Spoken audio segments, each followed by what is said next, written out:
Imagine this. It's early morning in Minneapolis. You're at home with your family, kids still asleep, when suddenly, BAM. Your front door is battered down. Armed ICE agents storm in, rifles drawn, shouting orders. They're not there for a crime. They're checking immigration status. And guess what? They didn't need a judge to sign off on it. That's the immediate danger. You could be next, your privacy shattered in seconds. But here's the kicker. Courts and policies have made this possible. Stick around, because I'm about to explain exactly how this nightmare became reality, and why it could happen to anyone. Let's break this down logically. This all stems from recent ICE surges in places like Minnesota, where federal agents have been conducting mass enforcement operations.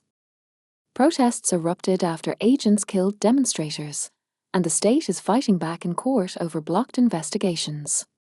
But the root? A controversial ICE memo that lets agents use the administrative warrants to enter homes. Unlike judicial warrants, which require a neutral judge to review probable cause under the Fourth Amendment, administrative warrants are just internal ICE paperwork signed by ICE itself. No outside oversight. Here's the verification. The Fourth Amendment protects against unreasonable searches, and the Supreme Court has long held that entering a home requires a warrant from a neutral and detached magistrate. That's a judge, not an agency insider. But ICE's policy flips this, claiming administrative warrants suffice for immigration enforcement. Historically, even DHS admitted these don't allow home entries. Yet under recent admin changes, they've expanded it, leading to forcible raids in Minnesota where doors were rammed open without judicial approval. Federal judges there have already ruled it violates the Constitution. This is the part no one explains. The government says it's for a civil immigration, not crime, so they skirt full Fourth Amendment rules. But that creates a massive contradiction. Your home is supposed to be your castle, protected from government intrusion. If ICE can self-authorize entries, what's stopping broader abuse? It's a loophole that's exploding into real-world chaos, like the Minnesota killings during protests against these very tactics. Here's where this becomes dangerous for you.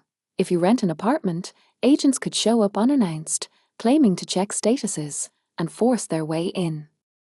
If you own property, your home isn't safe from this overreach. Think about your family startled awake by armed intruders. And if you have kids? Picture them witnessing a raid that escalates because no judge vetted it first. This isn't abstract. It's personal vulnerability baked into the system. And this is why the ruling matters. It erodes trust in government. We're talking moral overreach, federal agents acting like judge and jury, bypassing checks that protect us all. Lawsuits are piling up, with Democrats demanding the memo be rescinded as unconstitutional. But until then, it's a green light for escalation. If this continues, expect more protests, more standoffs between states and feds, and wider erosion of rights. Your privacy could vanish next, expanded to surveillance or other enforcements. We need accountability now. Engagement trigger. Pause for reflection. So, ask yourself, if agents pounded on your door with no judge's warrant, would you comply? Do you think this should be legal? What would you do in that moment? Share this if it hits home. Subscribe for more on rights under threat. Knowledge is power. Don't let overreach win.